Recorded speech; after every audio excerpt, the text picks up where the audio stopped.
जब कोई रास्ता ना दिख रहा हो, सब कुछ खत्म हो चुका हो और कुछ भी समझ में ना आ रहा हो, तो सिद्धि विनायक गणपति गणेश जी महाराज ही एकमात्र सहारा है।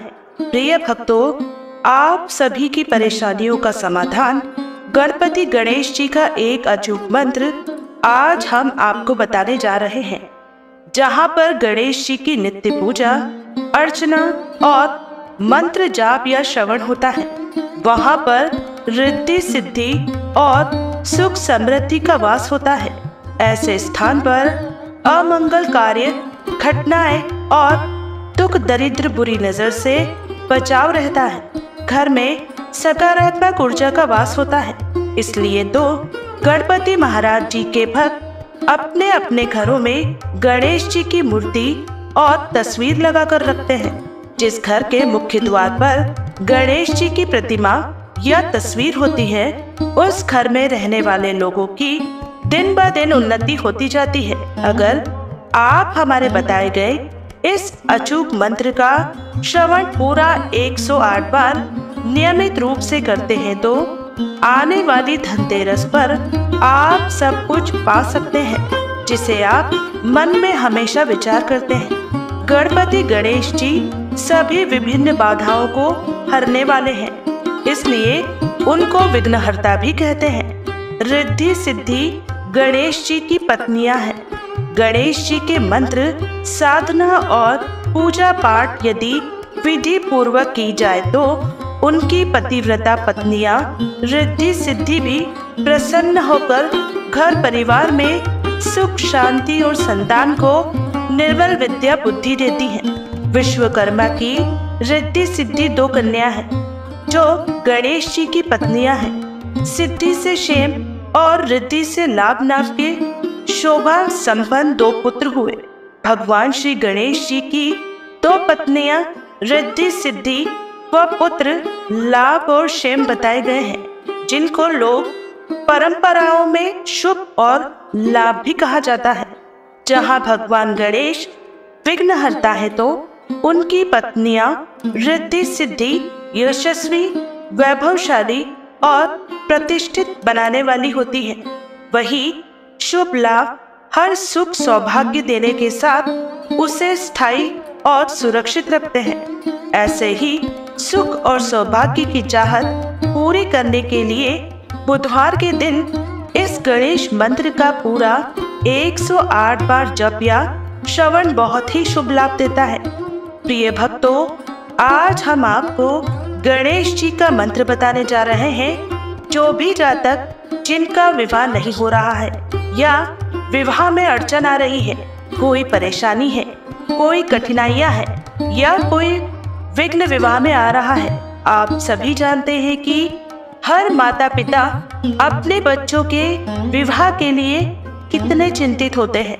यदि विवाह में कोई परेशानी आ रही है, कुंडली में कोई दोष है या किसी भी तरह की कोई परेशानी है, तो भक्तों आज हम आपको वह मंत्र बताने जा रहे हैं, जिन मंत्रों के जाप या श्रवण करने पर ही आपके विवाह में आ रही सारी परेशानियां दूर हो जाएंगी। इन मंत्रों के श्रवण मात्र से ही आपको विवाह में आ रही सारी कठिनाइयां दूर होती चली जाएंगी। आपके बच्चों का जल्द से जल्द विवाह संपन्न हो जाएगा। बस आपको केवल इतना करना है कि प्रतिदिन हमारे दिए गए मंत्रों को 108 बार श्रवण करना है एवं जब तक आपका रिश्ता पक्का ना हो जाए, इन मंत्रों को प्रतिदिन 108 बार श्रवण अवश्य करें। इतना करते ही आप देखेंगे एक चमत्कारिक रूप से परिवर्तन, जो कि आपके जीवन को बदल देगा और आप लोगों को विवाह के लिए कॉल आना चालू हो जाएंगे और शीघ्र अतिशीघ्र आपके घर में शहनाइयां गूंज उठेंगी। तो भक्तों, यदि आपको वीडियो पसंद आए तो हमारे चैनल लॉर्ड्स ऑफ चालीसा को कृपया करके सब्सक्राइब जरूर करें, वीडियो को लाइक करें और ज्यादा से ज्यादा लोगों तक हमारे वीडियो को शेयर अवश्य करें। इतना करने से ही आप किसी अन्य लोगों की भी मदद कर सकते हैं। तो चलिए शुरू करते हैं। गणेश जी का मंत्र जय श्री राम हर हर महादेव। गणेश जी का महामंत्र इस प्रकार है।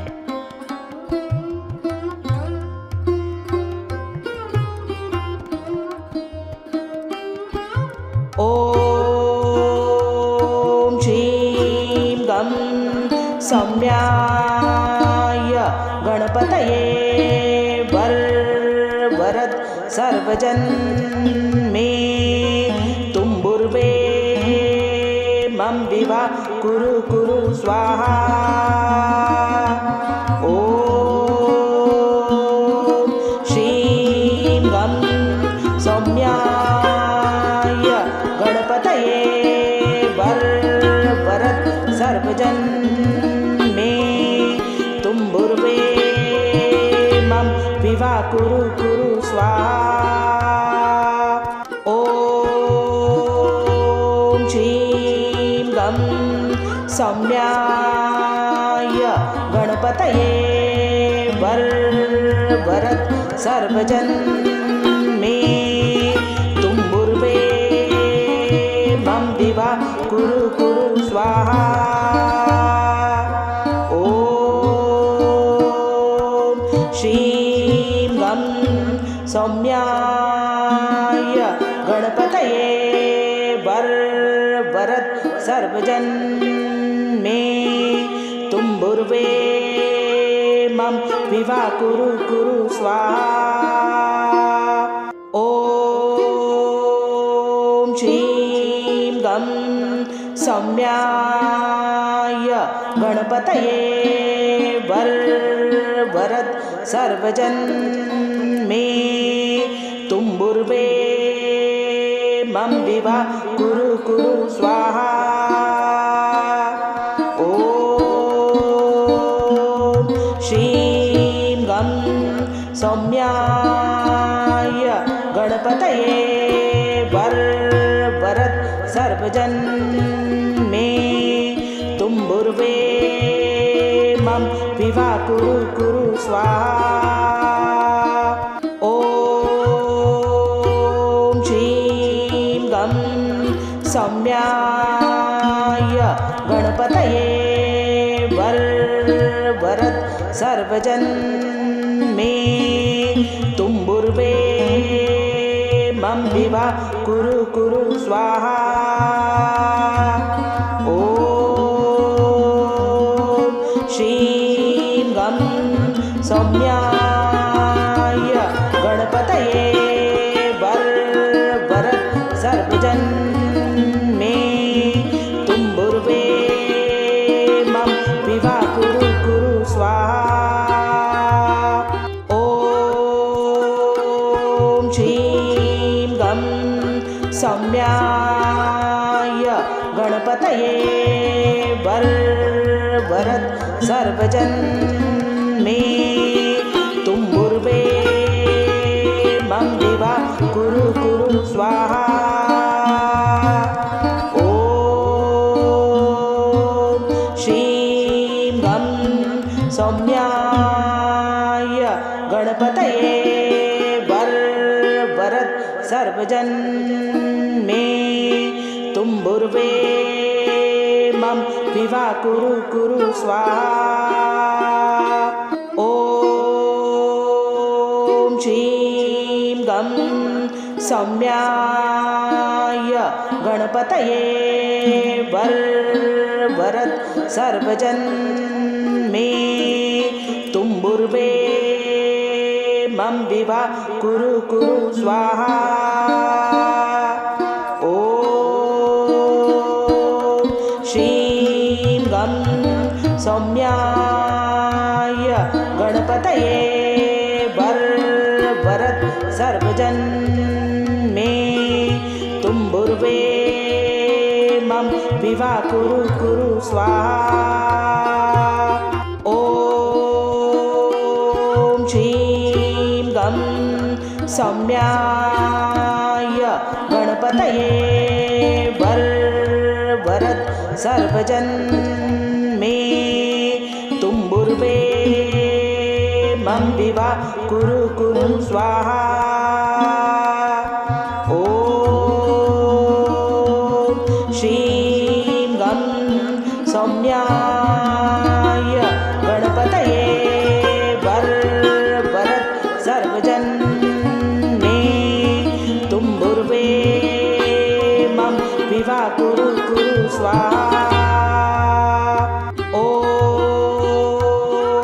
श्रीं गं सौम्याय गणपतये वरद सर्वजन्मे तुम्बुर्वे मम विवा कुरु कुरु स्वाहा। ॐ श्रीं गं सौम्याय गणपतये वरद सर्वजन्मे तुम्बुर्वे मम विवा कुरु कुरु स्वाहा। ॐ श्रीं गं सौम्याय गणपतये वरद सर्वजन्मे तुम्बुर्वे मम विवा कुरु कुरु स्वाहा। ॐ श्रीं गं सौम्याय गणपतये वरद सर्वजन्मे तुम्बुर्वे मम विवा कुरु कुरु स्वाहा। ॐ श्रीं गं सौम्याय गणपतये वरद सर्वजन्मे तुम्बुर्वे मम विवा कुरु कुरु स्वाहा। ॐ श्रीं गं सौम्याय गणपतये वरद सर्वजन्मे तुम्बुर्वे मम विवा कुरु कुरु स्वाहा। ॐ श्रीं गं सौम्याय गणपतये वरद सर्वजन्मे तुम्बुर्वे मम विवा कुरु कुरु स्वाहा। ॐ श्रीं गं सौम्याय गणपतये वरद सर्वजन्मे तुम्बुर्वे मम विवा कुरु कुरु स्वाहा। ॐ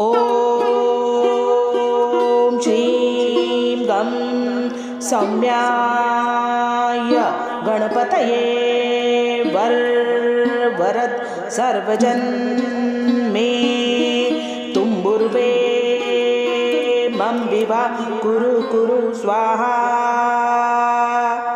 ॐ श्रीं गं सौम्याय गणपतये वरद सर्वजन्मे तुम्बुर्वे मम विवा कुरु कुरु स्वाहा। ॐ श्रीं गं सौम्याय गणपतये वरद सर्वजन्मे तुम्बुर्वे मम विवा कुरु कुरु स्वाहा। ॐ श्रीं गं सौम्याय गणपतये वरद सर्वजन्मे तुम्बुर्वे मम विवा कुरु कुरु स्वाहा। ॐ श्रीं गं सौम्याय गणपतये वरद सर्वजन्मे तुम्बुर्वे मम विवा कुरु कुरु स्वाहा। ॐ श्रीं गं सौम्याय गणपतये वरद सर्वजन्मे तुम्बुर्वे मम विवा कुरु कुरु स्वाहा। ॐ श्रीं गं सौम्याय गणपतये वरद सर्वजन मे तुम्बुर्वे मम विवा कुरु कुरु स्वाहा। ॐ श्रीं गं सौम्याय गणपतये वरद सर्वजन मे तुम्बुर्वे मम विवा कुरु कुरु स्वाहा। ॐ श्रीं गं सौम्याय गणपतये वरद सर्वजन मे तुम्बुर्वे मम विवा कुरु कुरु स्वाहा। ॐ श्रीं गं सौम्याय गणपतये वरद सर्वजन मे तुम्बुर्वे मम विवा कुरु कुरु स्वाहा। ॐ श्रीं गं सौम्याय गणपतये वरद सर्वजन मे तुम्बुर्वे मम विवा कुरु कुरु स्वाहा। ॐ श्रीं गं सौम्याय गणपतये वरद सर्वजन मे तुम्बुर्वे मम विवा कुरु कुरु स्वाहा। ॐ श्रीं गं सौम्याय गणपतये वरद सर्वजन मे तुम्बुर्वे मम विवा कुरु कुरु स्वाहा। ॐ श्रीं गं सौम्याय गणपतये वरद सर्वजन मे तुम्बुर्वे मम विवा कुरु कुरु स्वाहा। ॐ श्रीं गं सौम्याय गणपतये वरद सर्वजन मे तुम्बुर्वे मम विवा कुरु कुरु स्वाहा। ॐ श्रीं गं सौम्याय गणपतये वरद सर्वजन मे तुम्बुर्वे मम विवा कुरु कुरु स्वाहा। ॐ श्रीं गं सौम्याय गणपतये वरद सर्वजन मे तुम्बुर्वे मम विवा कुरु कुरु स्वाहा। ॐ श्रीं गं सौम्याय गणपतये वरद सर्वजन मे तुम्बुर्वे मम विवा कुरु कुरु स्वाहा। ॐ श्रीं गं सौम्याय गणपतये वरद सर्वजन मे तुम्बुर्वे मम विवा कुरु कुरु स्वाहा। ॐ श्रीं गं सौम्याय गणपतये वरद सर्वजन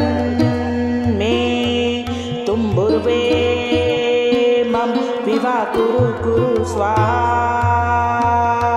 ॐ श्रीं गं सौम्याय गणपतये वरद सर्वजन्मे तुम्बुर्वे मम विवा कुरु स्वाहा। ॐ श्रीं गं सौम्याय गणपतये वरद सर्वजन्मे तुम्बुर्वे मम विवा कुरु स्वाहा। ॐ श्रीं गं सौम्याय गणपतये वरद सर्वजन्मे तुम्बुर्वे मम विवा कुरु स्वाहा। ॐ श्रीं गं सौम्याय गणपतये वरद सर्वजन्मे तुम्बुर्वे मम विवा कुरु स्वाहा। ॐ श्रीं गं सौम्याय गणपतये वरद सर्वजन्मे तुम्बुर्वे मम विवा कुरु स्वाहा। ॐ श्रीं गं सौम्याय गणपतये वरद सर्वजन्मे तुम्बुर्वे मम विवा कुरु स्वाहा। ॐ श्रीं गं सौम्याय गणपतये वरद सर्वजन्मे तुम्बुर्वे मम विवा कुरु स्वाहा। ॐ श्रीं गं सौम्याय गणपतये वरद सर्वजन्मे तुम्बुर्वे मम विवा कुरु स्वाहा। ॐ श्रीं गं सौम्याय गणपतये वरद सर्वजन्मे तुम्बुर्वे मम विवा कुरु स्वाहा। ॐ श्रीं गं सौम्याय गणपतये वरद सर्वजन्मे तुम्बुर्वे मम विवा कुरु स्वाहा। ॐ श्रीं गं सौम्याय गणपतये वरद सर्वजन्मे तुम्बुर्वे मम विवा कुरु स्वाहा। ॐ श्रीं गं सौम्याय गणपतये वरद सर्वजन्मे तुम्बुर्वे मम विवा कुरु स्वाहा। ॐ श्रीं गं सौम्याय गणपतये वरद सर्वजन्मे तुम्बुर्वे मम विवा कुरु स्वाहा। ॐ श्रीं गं सौम्याय गणपतये वरद सर्वजन्मे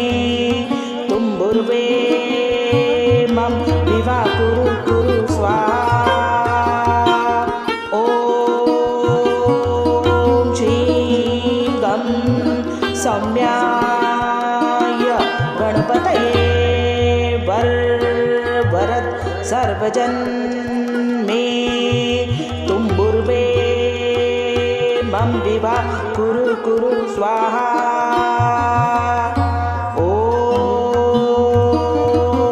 श्रीं गं सौम्याय गणपतये वरद सर्वजन मे तुम्बुर्वे मम विवा कुरु कुरु स्वाहा। ॐ श्रीं गं सौम्याय गणपतये वरद सर्वजन मे तुम्बुर्वे मम विवा कुरु कुरु स्वाहा। ॐ श्रीं गं सौम्याय गणपतये वरद सर्वजन मे तुम्बुर्वे मम विवा कुरु कुरु स्वाहा। ॐ श्रीं गं सौम्याय गणपतये वरद सर्वजन मे तुम्बुर्वे मम विवा कुरु कुरु स्वाहा। ॐ श्रीं गं सौम्याय गणपतये वरद सर्वजन मे तुम्बुर्वे मम विवा कुरु कुरु स्वाहा। ॐ श्रीं गं सौम्याय गणपतये वरद सर्वजन मे तुम्बुर्वे मम विवा कुरु कुरु स्वाहा। ॐ श्रीं गं सौम्याय गणपतये वरद सर्वजन मे तुम्बुर्वे मम विवा कुरु कुरु स्वाहा। ॐ श्रीं गं सौम्याय गणपतये वरद सर्वजन मे तुम्बुर्वे मम विवा कुरु कुरु स्वाहा। ॐ श्रीं गं सौम्याय गणपतये वरद सर्वजन मे तुम्बुर्वे मम विवा कुरु कुरु स्वाहा। ॐ श्रीं गं सौम्याय गणपतये वरद सर्वजन मे तुम्बुर्वे मम विवा कुरु कुरु स्वाहा। ॐ श्रीं गं सौम्याय गणपतये वरद सर्वजन मे तुम्बुर्वे मम विवा कुरु कुरु स्वाहा। ॐ श्रीं गं सौम्याय गणपतये वरद सर्वजन मे तुम्बुर्वे मम विवा कुरु कुरु स्वाहा। ॐ श्रीं गं सौम्याय गणपतये वरद सर्वजन मे तुम्बुर्वे मम विवा कुरु कुरु स्वाहा।